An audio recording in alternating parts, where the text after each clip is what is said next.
نعوذ باللہ وہ غیر محسوس طریقے سے نبی علیہ السلام کو ایک پیرلل میں گاڈ مانتے ہیں، اور صرف فرق کرتے ہیں جی وہ ذاتی اور عطائی کا فرق ہے، اور خالق اور مخلوق کا، اس کے بعد سب چیزیں وہ کہتے ہیں جی برابر۔ اللہ رب العزت کی ذات، اس کی صفات اور اس کی عبادت میں اس کا کوئی شریک نہیں، نہ کوئی نبی، نہ کوئی پیغمبر، نہ کوئی ولی، کوئی بھی اس کی عبادت، اس کی ذات، اس کی صفات میں شریک نہیں ہے۔ اور جو کوئی اللہ رب العزت کی ذات، صفات اور اس کی عبادت میں کسی کو شریک ٹھہرائے، پکا مشرک اور کافر ہے، اس کا اسلام کے ساتھ کوئی تعلق نہیں۔ انجینئر محمد علی مرزا اپنے سابقہ عادت کے مطابق اہل سنت و جماعت پر طرح طرح کے بہتانات اور افتراءات لگاتا رہتا ہے۔ ابھی ایک اس کا نیا بیان آیا اور اس نے اہل سنت و جماعت پر ایک افتراء اور بہتان لگایا اور کہا کہ یہ جو بریلوی حضرات ہیں نا، یہ نبی صلی اللہ علیہ وآلہ وسلم کو گاڈ مانتے ہیں، صرف خالق اور مخلوق کا اور ذاتی اور عطائی کا فرق کرتے ہیں، باقی سب چیزوں میں نبی علیہ الصلوۃ والسلام کو اللہ کے برابر کرتے ہیں، العیاذ باللہ تعالی۔ بلکہ اس بات پر میں کہوں گا لعنت اللہ علی الکاذبین، جھوٹوں پر خدا کی لعنت ہے جو اس طرح کے افتراءات اور جھوٹ اہل ایمان اور اہل سنت و جماعت پر باندھتے ہیں اور جھوٹی باتیں کر کے ان کے خلاف اس طرح کا لوگوں کو منفی پراپوگنڈا کر کے گمراہ کرنے کی کوشش کرتے ہیں۔ بحمد تعالی ہم اہل توحید ہیں، اہل سنت و جماعت، اور ہمارے اہل سنت و جماعت بریلوی علماء جتنے ہیں ان کی تحریریں، ان کی کتابیں، ان کے فتاوے اٹھا کر دیکھ لیں، وہ تو غیر خدا پر یعنی اللہ رب العزت کے علاوہ کسی پر خدا کا لفظ بولنے کو جائز نہیں کہتے۔ ہماری کتابیں بھری پڑی ہیں، اعلیٰ حضرت امام اہل سنت رحمۃ اللہ علیہ سے لے کر آپ کے شہزادگان، آپ کے خلفاء، آپ کے مریدین اور نیچے تک تمام بریلوی علماء کی کتابیں اٹھا کر دیکھ لیں۔ ہمارا یہ نظریہ ہے کہ اللہ رب العزت جل وعلا مجدہ الکریم کے علاوہ کسی کو خدا کہنا بھی جائز نہیں ہے، چہ جائے کہ نعوذ باللہ نبی علیہ الصلوۃ والسلام کے بارے میں یہ عقیدہ رکھا جائے کہ نبی علیہ الصلوۃ والسلام نعوذ باللہ خدا ہیں یا گاڈ ہیں، تو یہ اس طرح کی بہتان جو نا وہ لگاتا ہے اور افتراءات کرتا ہے۔ چند حوالہ جات پیش کر کے انشاءاللہ میں آخر میں پیش کروں گا کہ اللہ کے علاوہ خدا کون کس کو مانتا ہے۔ خود مرزا انجینئر اپنے بیانات کے مطابق کروڑوں خداؤں کا قائل ہے، اللہ کے علاوہ کروڑوں خداؤں کا اللہ کے علاوہ قائل ہے، وہ انشاءاللہ آگے ہم اس کو ڈسکس کریں گے۔ پہلے یہ دیکھیں فتاوی رضویہ، فتاوی رضویہ کی جلد نمبر 14 صفحہ نمبر 277 پر امام اہل سنت رحمۃ اللہ علیہ ایک سوال کا جواب دیتے ہیں۔ سوال یہ ہوا کہ جو شخص حضرت علی کرم اللہ وجہہ کو خدا کہے اور تعزیہ داری کو جائز کرے اور سجدہ تعظیمی کرائے اور محدثین سیاہ ستہ پر الزام نکال ڈالنے احادیث صحیحہ کا لگائے، اس شخص کی نسبت علماء کرام کیا فرماتے ہیں؟ جو حضرت علی کو خدا کہتا ہے تو فرماتے ہیں کسی بات کی طرف نظر کرنے کی حاجت نہیں، بس اس کے کہ مولا علی کرم اللہ وجہہ کو خدا کہے یقیناً کافر مرتد ہے، بس اتنی بات سے کافر و مرتد ہے کہ جو مولا علی کو خدا کہتا ہے۔ تو امام اہل سنت رحمۃ اللہ علیہ نے تو واضح کر دیا کہ اللہ کے علاوہ کسی کو خدا کہنا جائز نہیں ہے، اور جو کہے گا وہ مسلمان نہیں ہے۔ اور پھر اسی کتاب فتاوی رضویہ کی جلد نمبر 14 کے صفحہ نمبر 611 پر امام اہل سنت رحمۃ اللہ علیہ لکھتے ہیں مرشد کو خدا کہنے والا کافر ہے، اور اگر مرشد اسے پسند کرے تو وہ بھی کافر ہے۔ فرماتے ہیں کہ جو خدا کے علاوہ کسی کو، اپنے پیر کو، مرشد کو خدا کہتا ہے وہ مسلمان نہیں۔ یہ اعلیٰ رحمۃ اللہ علیہ کی تعلیمات، یہ ہے ان کی فکر، اور یہ بریلوی علماء کا عقیدہ ہے۔ یہ امام اہل سنت اعلیٰ بریلوی رحمۃ اللہ علیہ کے شہزادے مفتی اعظم ہند مولانا شاہ مصطفیٰ رضا خان صاحب رحمۃ اللہ تعالی علیہ کا فتاوی مصطفیہ کے صفحہ نمبر 31 پر سوال کے جواب میں لکھتے ہیں کہ اللہ عز و جل پر ہی خدا کا اطلاق ہو سکتا ہے، یعنی خدا صرف اللہ کو کہہ سکتے ہیں، اللہ کے علاوہ کسی کو خدا نہیں کہہ سکتے۔ اور سلف سے لے کر خلف تک ہر قرن میں تمام مسلمانوں میں بلا نکیر اطلاق ہوتا رہا ہے، یعنی اللہ رب العزت کو خدا کہا جاتا رہا، اور وہ اصل میں خود آ ہے۔ خدا اصل میں خود آ ہے، یہ فارسی زبان کا لفظ ہے، جس کے معنی ہے وہ جو خود موجود ہو، کسی اور کے موجود کیے موجود نہ ہوا ہو، یعنی قائم بنفس ہی ہو، جو اپنی ذات کے ساتھ خود قائم ہو، اسے کسی نے قائم نہ کیا ہو، وہ خدا ہے۔ اور اس اعتبار سے اللہ رب العزت کے علاوہ کسی پر اس کا اطلاق ہو ہی نہیں سکتا۔ یہ ہمارا عقیدہ ہے، یہ ہمارے بریلوی علماء کا عقیدہ ہے۔ اور یہ مرزا جو ہے یہ بہتان لگاتا ہے کہ بریلوی نبی صلی اللہ علیہ وآلہ وسلم کو نعوذ باللہ خدا اور گاڈ مانتے ہیں۔ لعنت اللہ علی الکاذبین، جھوٹوں پر خدا کی لعنت ہے۔ اور فرماتے ہیں اور وہ نہیں مگر اللہ عز و جل ہمارا سچا خدا، واللہ عالم۔ اور اسی طرح شارح بخاری فقیہ اعظم ہند مولانا مفتی شریف الحق امجدی رحمۃ اللہ علیہ فتاوی شارح بخاری کی جلد نمبر 1 صفحہ نمبر 177 پہ لکھتے ہیں یہ مستان جو ایک ولی کو خدا کہتا ہے کافر مشرک اسلام سے خارج ہے۔ فرماتا ہے جو اللہ کے علاوہ کسی ولی کو خدا کہتا ہے وہ کافر مشرک ہے، وہ مسلمان نہیں ہو سکتا۔ اسی طرح مفتی جلال الدین امجدی رحمۃ اللہ تعالی علیہ فتاوی فقیہ ملت کی جلد نمبر 1 کے صفحہ نمبر 5 پر سوال اور اس کا 6 پر جواب دیتے ہیں۔ سوال یہ ہے کہ زید نے تقریر کے دوران عظمت رسالت کا ذکر کرتے ہوئے کہا کہ ذات خدا ہی ذات مصطفیٰ ہے، زید کا یہ جملہ کفریہ ہے یا نہیں جو ذات مصطفیٰ کو ذات خدا کہتا ہے؟ تو اس کا جواب لکھتے ہیں صفحہ 6 پر جملہ مذکورہ صریح کفر ہے، زید پر توبہ، تجدید ایمان اور تجدید نکاح لازم ہے جو اللہ رب العزت کے علاوہ کسی کو خدا کہتا ہے۔ یہ ہیں بریلوی علماء، اور یہ بہتان لگاتا ہے کہ بریلوی نبی علیہ الصلوۃ والسلام کو گاڑ یا خدا کہتے ہیں، الیاذ باللہ تعالی۔ اب آتے ہیں اس کے اپنے جملے کی طرف۔ ہم پہ بہتان لگاتا ہے کہ یہ بریلوی نبی علیہ الصلوۃ والسلام کو گاڈ اور خدا مانتے ہیں، نعوذ باللہ، اور اپنا عقیدہ کیا ہے؟ اپنا فاسد اور باطل اور شرکی اور کفری عقیدہ اس نے کئی اپنے بیانات میں پہلے بھی بیان کیا ہے۔ کہتا ہے کہ اللہ رب العزت کہتا ہے کہ تم مجھے اپنی 60 سالہ زندگی دے دو تو میں تمہیں اس کے بدلے میں جنت میں منی گاڈ منی خدا بنا دوں گا، نعوذ باللہ تعالی۔ ایک خدا جو ساری قدرتوں کا مالک ہے اور وہ اکیلا اور یکتا ہے، وہ آپ کو یہ آفر دیتا ہے کہ صرف یہ 60 سال کی زندگی مجھے دے دو تو میں ایک منی خدا بنا دوں۔ سر وہ آپ کو ایک منی خدا بنانے والا ہے۔ یعنی اللہ رب العزت بندوں کو کہتا کہ بندو تم 60 سال کی اپنی زندگی مجھے دے دو اور 60 سال میرے کہنے کے مطابق اپنی زندگی گزارو، میں تمہیں جنت میں خدا بنا دوں گا، منی خدا منی گاڈ بنا دوں گا۔ یقیناً یہ کلمہ کفریہ اور شرکیہ جملہ ہے، اس کا اسلام کے ساتھ کوئی تعلق نہیں۔ اللہ رب العزت کی ذات کے علاوہ کوئی خدا نہیں ہے، نہ منی نہ لارج نہ سمال نہ میڈیم، کوئی بھی نہیں، اللہ کے علاوہ کوئی نہیں ہے۔ بس اللہ ہی خدا جو قائم بنفس ہی ہے، وہ صرف اللہ کی ذات، اللہ رب العزت کے علاوہ کوئی بھی نہیں ہے۔ اب یہ شرکیہ اور کفریہ اس نے جملہ بولا، اور اس شرکیہ اور کفریہ جملے کو بول کے پھر اس کو ڈیفینڈ بھی کرتا ہے۔ ابھی نئے بیان میں اس نے یہ بیان دیا ہے کہ وہ جی میں نے کہہ دیا تھا کہ وہ اللہ رب العزت جو نا وہ تمہیں جنت میں منی گاڈ اور منی خدا بنائے گا، تو انہوں نے جناب چوہے چھوڑنے شروع کر دیے۔ تو مرزا جی لوگوں نے چوہے نہیں چھوڑنے شروع کیے، تم نے کفریہ جملے بولنے شروع کر دیے ہیں، تم نے شرکیہ جملے بولے ہیں۔ اب کفریہ شرکیہ جملے تم بولو تو کیا اہل علم تمہاری گرفت بھی نہ کریں؟ کیا تمہارے ان کفریہ اور شرکیہ جملوں پہ لوگ خاموش رہیں، چپ تماشائی بنے بیٹھے رہیں؟ تو اب یہ ہے کہ یہ اس طرح کی باتیں کر کے ٹال مٹول کر کے اپنے فالورز کو مطمئن کرنے کی کوشش کر رہا ہے۔ یقیناً اس نے جو جملہ بولا ہے وہ شرکی اور جملہ کفریہ جملہ ہے۔ اور اچھا یہاں یہ بات بھی یاد رکھیں، یاد رہے کہ اب یہ کہتا جی وہ جنت میں اللہ رب العزت بندوں کو جو نا وہ کن کا تصرف دے گا، یعنی بندہ جنت میں اپنی جنت کو خود پیدا کرے گا، تخلیق کرے گا، جنت کو خود تخلیق کرے گا، اپنی جنت کو پیدا کرے گا، اور کون کہے گا تو کون کہنے سے ہو جائے گا۔ تو اللہ تعالیٰ جنت میں اپنی صفتیں دے گا، بندے کو اپنی صفات دے گا۔ تو اس لیے میں نے کہا کہ جنت میں جو نا بندے کو اللہ رب العزت منی گاڈ اور منی خدا بنائے گا۔ حالانکہ اگر اللہ رب العزت جنت میں کسی بندے کو یہ شان اور تصرف دیتا ہے تو اس کا نعوذ باللہ یہ ہرگز مطلب نہیں بنتا کہ بندہ خدا بن جاتا ہے، الیاذ باللہ تعالی۔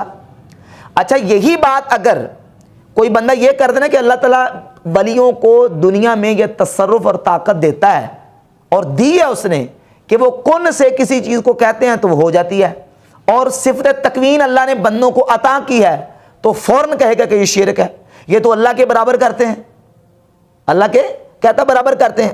حالانکہ شرک ہمیشہ شرک ہوتا ہے۔ شرک جو ہے وہ یہ نہیں ہوتا کہ پہلی امتوں میں شرک توحید ہو اور اب آ کے شرک ہو جائے، یا اب آ کے شرک کا پہلے توحید تھا، یا دنیا میں ایک چیز جو وہ شرک ہو اور آخرت میں جا کے وہ توحید بن جائے۔ نہیں، شرک ہر حالت میں، ہر عالم میں، ہر جگہ پہ شرک ہوتا ہے۔ اگر جنت میں مومنین کو اللہ تکوین کی صفت دے تو شرک نہیں ہوتا، اگر یہی صفت اللہ رب العزت بندوں کو دنیا میں عطا کر دے تو پھر شرک کیسے ہوگا؟ یہ تو نہیں کہ جنت میں وہ چیز توحید ہے اور دنیا میں آ کے وہ شرک ہو گئی یا دنیا میں وہ شرک بن گئی، نہیں، شرک شرک ہے اور توحید توحید ہے. یہ نہیں ہے کہ ایک جگہ پہ شرک توحید اور توحید جو ہے نا وہ شرک بن جائے. اور یہ اللہ رب العزت نے اپنے بندوں کو دنیا میں طاقت عطا کی ہے. سورۃ النمل کی آیت نمبر 40 اٹھا کر دیکھ لیں. سلیمان علیہ السلام کی بارگاہ میں آصف بن برخیہ جو سلیمان علیہ السلام کے منشی اور کاتب تھے, انہوں نے کہا کہ قال الذی عنده علم من الکتاب انا آتیک بہ قبل ان یرتد الیک طرفک, کہ اے جناب سلیمان میں آپ کی بارگاہ میں ملکہ بلقیس کا تخت لے کے آؤں گا آپ کی آنکھ جھپکنے سے پہلے. اب یہ جو آنکھ جھپکنے سے پہلے تخت سلیمان علیہ السلام کی بارگاہ میں لائے ہیں, یہ کس شان سے لے کے ہیں, کس قدرت سے؟ وہی صفت تکوین سے. اللہ رب العزت نے جو انہیں شرف عطا فرمایا تھا. تو یہ تو اللہ بندوں کو دنیا میں بھی عطا کرتا ہے. اور بغیر اسباب ظاہری کے سلیمان علیہ السلام کے منشی اور کاتب آصف بن برخیہ نے وہ تخت پیش کیا سلیمان علیہ السلام کی بارگاہ میں. اور یہاں اس بات کی وضاحت بھی کر دوں, مرزا اپنے مقصد کی بات جہاں سے اس کو ملے ڈھونڈ ڈھونڈ کے وہاں سے تلاش کر کے لے کے آتا ہے. اسی ملکہ بلقیس کے تخت کے والے سے اس نے بیان دیا, تو اب اس نے تفسیر کبیر کا سہارا لے کے اپنے عقیدے کو ثابت کرنے کی کوشش کی, جبکہ صحابہ کرام اور تابعین سے یہ باقاعدہ تصریحات موجود ہیں کہ قال الذی عنده علم من الکتاب, یہ جو قالا کا فاعل وہ شخص ہے وہ آصف بن برخیہ سلیمان علیہ السلام کی امت کے جو ہے وہ ولی اور سلیمان علیہ السلام کے کاتب اور منشی تھے. یہ ہے امام ہبۃ اللہ اللالکائی المتوفی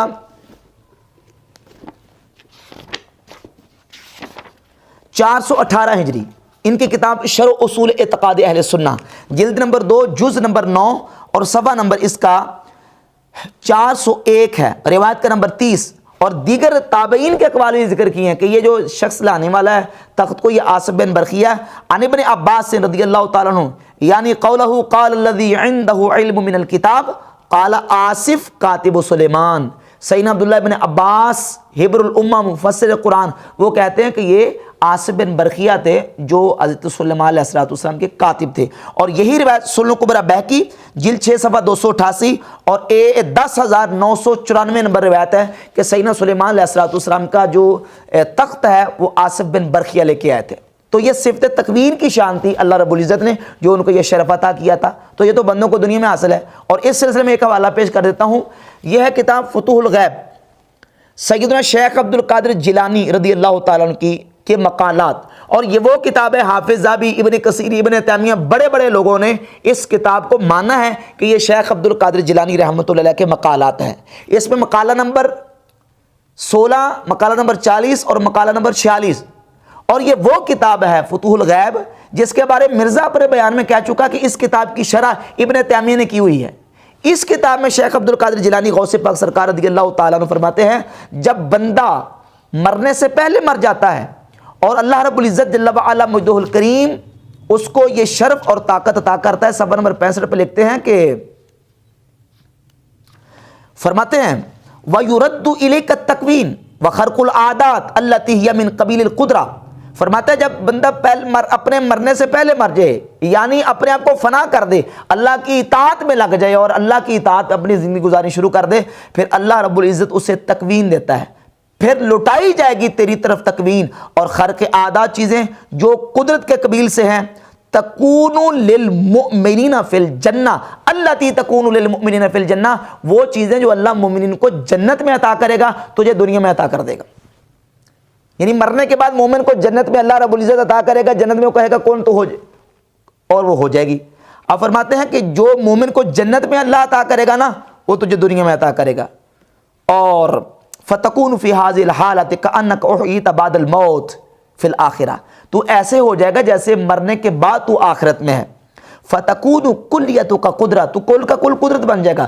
تسمع باللہ وتنطق باللہ وتبصر باللہ وتبطش باللہ وتسعى باللہ وتعقل باللہ وتطمئن وتسکن باللہ. فرماتے ہیں پھر تو اللہ رب العزت کی دی طاقت سے سنے گا, پھر دیکھے گا, پھر بولے گا, پھر پکڑے گا, پھر کوشش کرے گا اور سمجھے گا. اور فرماتے ہیں کہ فتعمن سواہ, پھر اللہ کے علاوہ تو اپنی آنکھیں بند کر لے گا, بس اللہ رب العزت کی قدرت کی طرف دیکھے گا اور بہرا ہو جائے گا. فلا ترى لغیرہ وجودا مع حفظ الحدود والاوامر والنواہی. اور صفحہ نمبر 35 پر تو واضح لکھا کہ اللہ رب العزت فرماتا ہے بندے تو میری بارگاہ میں آ. فرماتے ہیں اللہ رب العزت اپنی بعض کتابوں میں فرماتا ہے یا ابن آدم, اے ابن آدم, انا اللہ الذی لا الہ الا انا, میرے علاوہ کوئی عبادت کے لائق نہیں، صرف میں عبادت کے لائق ہوں۔ اقول للشیء کن فیکون، میں کسی شے کو کہتا ہوں ہو جا، وہ ہو جاتی ہے۔ اطعنی اجعلک، تو میری اطاعت کر میں تجھے بنا دوں گا۔ تقول للشیء کن فیکون، تو بھی کسی شے کو کن کہے گا تو وہ ہو جائے گی۔ اور غوث پاک سرکار فرماتے ہیں وقد فعل ذلک بکثیر من انبیائہ و اولیائہ و خاصہ من بنی آدم، اور یہ اتھارٹی اور طاقت اور قدرت اللہ نے اپنے کثیر نبیوں کو، کثیر ولیوں کو اور کثیر ابن آدم کے خاص لوگوں کو عطا فرمائی ہے، جو جنت میں اللہ رب العزت نے بندوں کو عطا کرنی ہے۔ تو اس کا مطلب تو مرزا یہ نکلا کہ جب بندے جنت میں منی گاڈ اور منی خدا ہو سکتے ہیں نعوذ باللہ، تو پھر تو دنیا میں ہزاروں لاکھوں کروڑوں منی گاڈ اور منی خدا ہوں گے نعوذ باللہ تعالیٰ، الیاذ باللہ تعالیٰ۔ حالانکہ اللہ رب العزت کے علاوہ کسی پر خدا کا اطلاق درست نہیں ہے، اور اللہ کے علاوہ کسی کو خدا کہنا، میں بریلوی علماء کے فتوے دکھا چکا ہوں، جن کو تم کہتے ہو کہ یہ بریلوی نبی علیہ الصلوۃ والسلام کو پینل میں گاڈ مانتے ہیں، ان کے فتوے دکھا چکا ہوں کہ وہ لکھتے ہیں کہ اللہ کے علاوہ کسی کو خدا ماننا یہ کفر اور شرک ہے، ایسا بندہ مسلمان ہرگز نہیں ہو سکتا۔ اب مرزا جو ہے وہ تو کروڑوں خدا مان کے بیٹھا ہوا ہے، ہمیں تانا دے رہا ہے کہ یہ خدا مانتے ہیں، اور آپ یہ مانتا کہتا ہے جنت میں کروڑوں منی خدا اور منی گاڈ ہوں گے۔ اور پھر اب جو طویل کی ہے اپنے اس کفریہ شرکیہ جملے سے بچنے کے لیے، اب وہ کہتے ہیں میرا مطلب یہ تھا کہ مخلوق گاڈ ہوں گے۔ تو یہی بات تو میں نے بھی کی تھی کہ آپ کو اللہ تعالیٰ جنت میں منی گاڈ بنا دے گا۔ وہ کہتے ہیں دیکھو جنہوں نے گاڈ کا اعلان کر دیا، یہ تو اللہ نے بھی کیا ہوا ہے، لیکن وہ مخلوق گاڈ، کون سے گاڈ؟ مخلوق گاڈ۔ حالانکہ اللہ کے علاوہ کوئی خدا نہیں ہے، نہ خالق، نہ مخلوق، نہ ذاتی، نہ عطائی، نہ حقیقی، نہ مجازی، نہ ذلی، نہ بروزی۔ لا الہ الا اللہ، اللہ کے علاوہ کوئی الہ نہیں ہے۔ اس طرح کی باطل تعویلیں تو مرزائی کرتے ہیں۔ لا نبی بعدی میں وہ کہتے ہیں لا نبی کا بعدی کا مطلب یہ ہے کہ نبی علیہ الصلوۃ والسلام کے برابر نبی نہیں ہو سکتا، امتی نبی ہو سکتا ہے۔ اور اسی طرح کی مرزا طویلیں کر رہا ہے کہ خالق گاڈ نہیں ہو سکتا، مخلوق گاڈ ہو سکتا ہے، مخلوق خدا ہو سکتا ہے۔ تو مخلوق گاڈ بھی اور خدا بھی نہیں ہو سکتا، اور خالق بھی اللہ کے علاوہ نہیں ہو سکتا، بس اللہ کے علاوہ کوئی خدا نہیں ہے۔ اور اب پھر اس سے بچنے کے لیے ایک اور اس نے بھی جناب وہ ہیلا کیا اور تعویل کرنے کی کوشش کی ہے، اور کہا یہ دیکھیں قرآن مجید میں اللہ رب العزت فرماتا ہے لو کان فیہما آلہۃ الا اللہ لفسدتا، اگر زمین و آسمان میں اللہ کے علاوہ کوئی الہ ہوتا تو زمین و آسمان میں فساد برپا ہو جاتا۔ تو اس طرح تو اللہ بھی کہہ رہا ہے قل ان کان للرحمن ولد فانا اول العابدین، اے حبیب فرما دیجیے اگر اللہ کے علاوہ اللہ کی کوئی اولاد ہوتی تو سب سے پہلے میں اس کی عبادت کرتا۔ دیکھیے تو اللہ بھی فرما رہا ہے۔ حالانکہ اس کو کہتا ہے تجویز محال یا تعلیق بالمحال، اور یہ لفظ بھی کسی سے سن کے اس نے بول دیا تعلیق بالمحال کا۔ حقیقت یہ ہے کہ یہ ہے محال۔ یہ ایک اصول ہے کہ جب کسی چیز کی حساسیت اور اہمیت کو بیان کرنا ہو تو ایک محال اور ناممکن ممتنع چیز کو فرض کر کے کسی چیز کی حساسیت اور اہمیت کو بیان کیا جاتا ہے۔ اب یہ تو ہیں چیزیں محال، اور اللہ نے ان محال چیزوں کو بیان کیا ہے۔ اب سوال یہ پیدا ہوتا ہے کہ جنت میں بندوں کو صفت تکوین ملنا اور کون کہہ کے چیزوں کو ہو جانا، کیا یہ محال ہے؟ نہیں، یہ تو ممکن ہے، بلکہ یہ واقع ہوگا۔ تو اب اس واقعی چیز کو قیاس کرنا محالات پر، یہ کون سا قیاس ہے؟ یہ قیاس مال فارق ہے۔ لہذا مرزا کا یہ کہنا کہ میں نے وہ اس طرح کہا تھا جس طرح قرآن میں کہا تھا، یہ بالکل باطل ہے، یہ اس کا دعویٰ اور استدلال درست نہیں ہے، اس لیے کہ یہ ایک ممکن اور واقع چیز کو محال چیز پر قیاس کرنا یہ درست نہیں ہے۔ لہذا وہ تعلیق بالمحال اور تجویز محال ہے، اس کا اس کے ساتھ کوئی تعلق نہیں ہے۔ لہذا مرزا کا یہ جملہ یقیناً کفریہ اور شرکیہ جملہ ہے، اور مرزا کو اس سے توبہ کرنی پڑے گی، لیکن اس طرف آنے کے لیے تیار نہیں ہے، اور اس کے فالوور اس کو مجبور کریں اور کہیں کہ تم نے اللہ کے علاوہ کروڑوں اربوں لوگوں کو منی گاڈ اور منی خدا اور مخلوق خدا کہہ کے یہ جو ہے جملہ کفریہ اور شرکیہ بولا، تم اس سے توبہ کرو۔